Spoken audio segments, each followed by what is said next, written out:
my name is Felicia and today we'll be kickstarting our journey on doing hand lettering together. So don't forget to like this video, click subscribe to isurvive.co and press the bell button so you will be notified with more of our upcoming videos. So we often hear about calligraphy, brush lettering, hand lettering, and all looks and sound the same to us, but in fact they are not. So what's the difference? The main difference is the supplies and the materials that they use.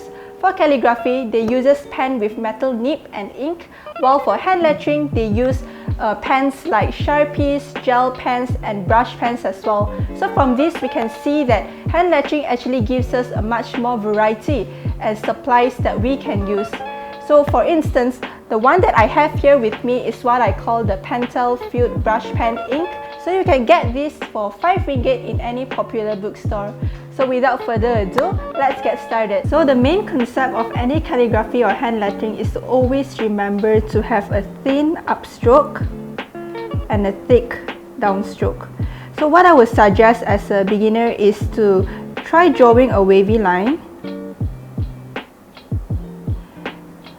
So you put less pressure on your upstroke and more pressure on your downstroke. So this would make your upstroke look thinner and your downstroke look thicker. So by doing this, it will help you develop your muscle memory, and at the same time, it will help you determine your most comfortable way of holding the pen. So for beginners, I would heavily recommend that if you're not confident in using pen as a start, you can always opt to use a pencil to first draft out your drawings. By understanding this concept, you can go on in practicing your letters from A to Z because this is the only way where you will get a hang of it.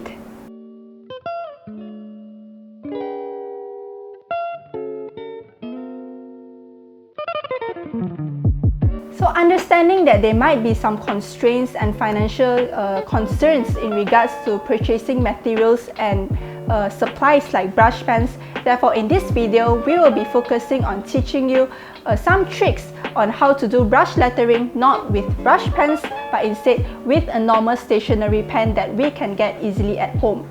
So I would also encourage you that instead of holding your pen perpendicular to the paper, you would also want to slant it a bit diagonally so you will have better grip on the pen as well as better control over the strokes that you draw. So start off with drawing a straight line as a point of reference for your words. As simple as it sounds, it would ensure that your wordings are straight and not too much to the left or to the right. So don't worry because you can always rub the pencil marks off after the drawing is complete. So as an example, I will write the word hope. So I will start off by drafting it with a pencil, and once I'm satisfied with it, I will use a stationery pen and draw over it. So here's the trick. Just shade the downstroke thicker using the pen to create an illusion that you are using a brush pen to draw it. So this would take some time, but rest assured and trust me that this would be worth it at the end. So leave it for some time to dry before rubbing the pencil marks off with an eraser. Learning how to frame your drawing in a center alignment takes practice, but it is not impossible. Therefore, I would suggest and encourage to leave at least 1 inch from the borders of your paper, so if you were to frame your drawing, none of the wordings will be cut off. So instead, if you were to draw your drawing on a straight line, you can always opt to use a ruler to ensure that your wordings and the quotes that you draw are straight. But if not, if it involves drawing shapes like circles or flower wreaths like this, you can always opt to use a drawing compass to make sure the circles that you draw are round and also the drawings are in center alignment. Based on these tips I've mentioned earlier, here is a recap before I show you the complete process of a sample drawing by applying all that is mentioned. So firstly, remember to have a thin upstroke and a thick downstroke. Secondly, use a pencil to draft out the drawing before using a pen. To ensure straight alignment and framing, you can use a ruler or a compass to ensure that your drawing is straight. And with these tips, you can easily draw a simple hand lettering artwork for yourself or as a gift for someone else.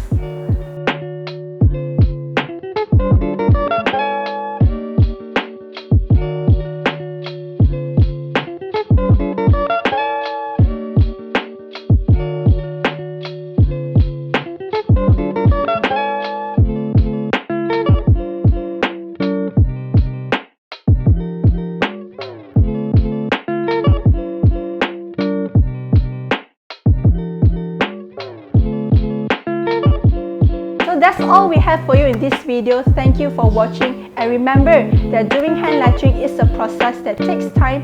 Therefore, don't rush it, but relax and enjoy the process. And also, you can share this video, like and subscribe to our social media page to get more of such videos.